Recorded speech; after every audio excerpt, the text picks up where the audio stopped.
দেখতে দেখতে আমরাও কত বছর কাটিয়ে ফেললাম, কত বড় হয়ে গেলাম, এটা ভাবাই যায় না। কোনো কিছু কিছু সময় মনে হয় যে আমরা ছোট হয়ে আছি, কিন্তু যখন দেখি আমাদের সামনে পরিস্থিতিগুলো তখন মনে হয় যে না, এবার হয়তো বড় হয়ে গেছি। ছিল 19শে জানুয়ারি, আমি স্কুল যাবার জন্য রেডি হব, তাই জন্য খুব তাড়াতাড়ি সকালে উঠে পড়েছিলাম। এরকম হয়তো আগে কোনোদিনও হয়নি, আগে এতটা আগ্রহ জন্মায়নি যতটা এই আজকের দিনে এতটা আগ্রহ জন্মাচ্ছে। আবার স্কুলে যাওয়ার জন্য আজকাল বেশি একটু আগ্রহী মনে হয়, নিজেকে একটু প্রস্তুতি মনে হয়, যেটা আগে কোনোদিনও মনে হতো না। আর মাত্র কয়েকটা দিন, দেখতে দেখতেই পার হয়ে যাবে। হ্যাঁ, সময় আমাদের জন্য দাঁড়িয়ে থাকে না। না না না, শুধু আমাদের বলবো না, কারোর জন্যই কখনোই কোনো সময় দাঁড়িয়ে থাকে না। জিনিস শুরু করতে যতটা সময় লাগে, শেষ হতে 1 সেকেন্ডও লাগে না।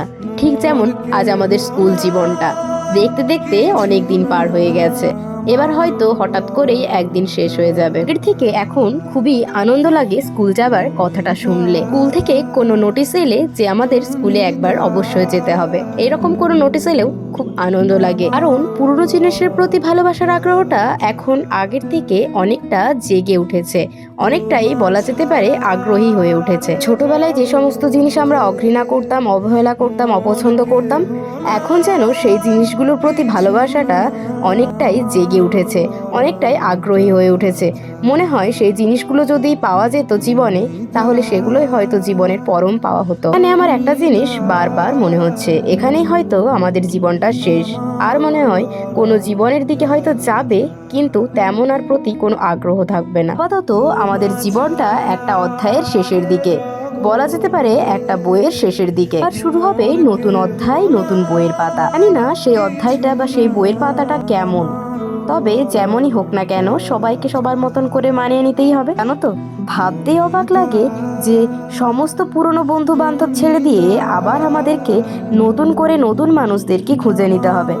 জানি না নতুন অধ্যায়টা কিভাবে শুরু হবে, বা কেমন ভাবে শুরু হবে, বা কিভাবে কাটাবো। সবাই মুখে বলি জীবন তো ঠিক কেটে যাবে, মানে সময় যেমন ঠিক থেমে থাকে না, ঠিক তেমনই জীবনও থেমে থাকে না, জীবনও তার পথে চলে যাবে যেদিকে যাওয়ার। শুধু সবাইকে লক্ষ্যটা ঠিক রাখতে হবে, না হলেই সমস্ত কিছু একেবারে শেষ হয়ে যাবে।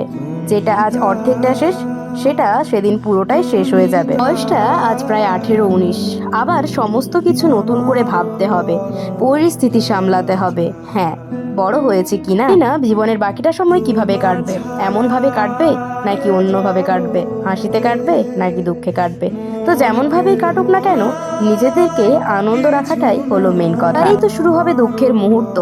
তুমি কোন পথে যাবে, কি করবে, কোন পথটা ভালো হবে তোমার জন্য, নানা রকম চিন্তা তোমাকে নাড়া দিয়ে উঠবে, নানা রকম পরিস্থিতি তোমাকে ভেবে চিনতে, সামনের পথটা ভেবে চিনতে এগিয়ে যেতে হবে। না এর পরের অধ্যায়টা কিভাবে কাটাবো, তবুও চেষ্টা করব নিজেকে ভালোভাবে ভালো দিকে যাওয়ার জন্য। শুধুমাত্র দরকার জীবনে সঠিক মানুষ আর সঠিক সময়, তাহলেই হবে, আর কিছু প্রয়োজন হবে না আমাদের এই ছোট্ট জীবনে। তো সবার পরিস্থিতি এমনই গেছে, সবাই অনেক ভাবনা চিন্তার মধ্যে গেছে, কি করবে, কি হবে না হবে, এভাবে অনেকের অনেক জীবন কেটে গেছে। ভিডিওটা যেখানে শেষ করলাম, দেখা হচ্ছে পরের একটা অন্য ভিডিওতে। ততক্ষণে তোমরা ভালো থেকো, সুস্থ থেকো, টাটা সবাইকে।